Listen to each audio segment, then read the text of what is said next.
पूर्ववर्ती सरकार में स्कॉलरशिप के नाम पर हुए करोड़ों की ठगी के बाद अब सरकार बड़ा एक्शन लेगी। सरकार ने सभी शिक्षण संस्थानों में स्पेशल ऑडिट करवाई। जांच में अभी और खुलासे हो सकते हैं। आखिरकार स्कॉलरशिप के नाम में कैसे हुआ करोड़ों का खेल, रिपोर्ट देखिए।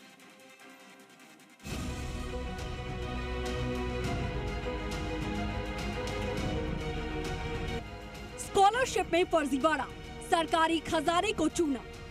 कांग्रेस सरकार में खेल, अब होगी जांच तेज। रबड़ पर अंगूठा स्कैन, जांच के दायरे में 300 संस्थान।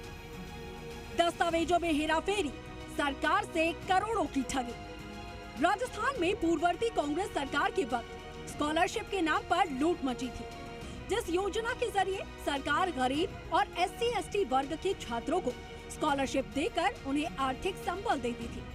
उस योजना में प्रदेश के 300 से ज्यादा शिक्षण संस्थाओं ने हेराफेरी करके सरकारी खजाने को करोड़ों का चूना लगाया है और अब इस मामले का बड़ा खुलासा हुआ है। लिहाजा सरकार सख्त एक्शन की तैयारी में है और हेराफेरी को DOIT और अंकेक्षण विभाग से ऑडिट करवाने की तैयारी है, जिसमें DOIT तकनीकी रूप से और अंकेक्षण विभाग स्कॉलरशिप के पैसों की जांच करेगी।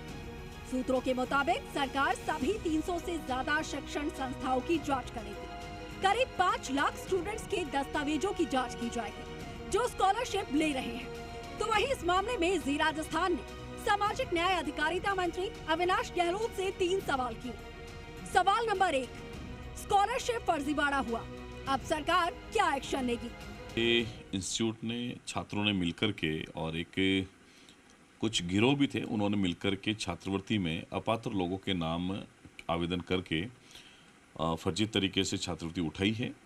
और हमारी सरकार बनने के बाद में माननीय मुख्यमंत्री जी का जो करप्शन पर जीरो टॉलरेंस की पॉलिसी थी, भ्रष्टाचार किसी भी सूरत में सहन नहीं करने देंगे, उस पर कार्रवाई करते हुए हमने अनेक इंस्टीट्यूट को ब्लैकलिस्ट किया, अनेक इंस्टीट्यूट को होल्ड पे रखा और अनेक की छात्रवृत्ति हमने रोकी है। हमारा प्रयास ये है कि हम कोशिश करते हैं कि ट्रांसपेरेंट तरीके से पात्र जो विद्यार्थी है उसको छात्रवृत्ति का लाभ मिलना चाहिए। सवाल नंबर 2, क्या दूसरे शिक्षण संस्थानों की भी सरकार जांच करवाएगी? विभाग की तरफ से हमने लगातार प्रयास किया कि कहीं भी अगर कहीं हमें शिकायत मिलती है, रैंडमली भी हम लोग चेक करते हैं, कहीं शिकायत मिलती है उसके खिलाफ सख्त कार्रवाई करते हैं। आगे भी हमारा ये प्रयास निश्चित रूप से जारी रहेगा।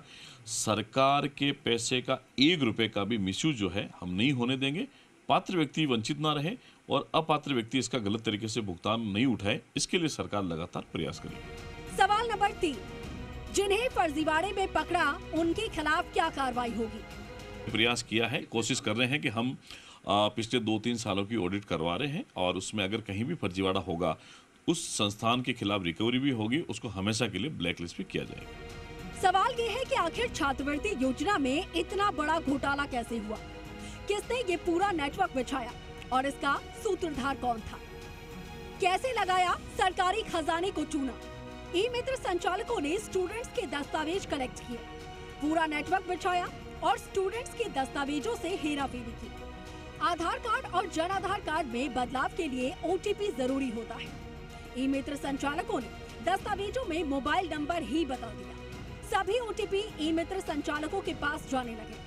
मनमाने तरीके से स्टूडेंट्स की ID यूज करने की, शिक्षण संस्थानों में अटेंडेंस के लिए अंगूठे को रबड़ पर स्कैन किया। हर दिन शिक्षण संस्था रबड़ के अंगूठे को स्कैन करने लगे।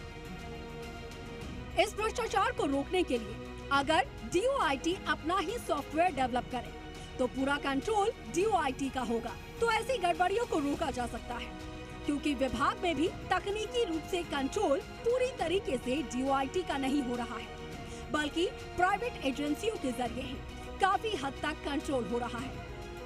आशीष चौहान, जी मीडिया, जयपुर।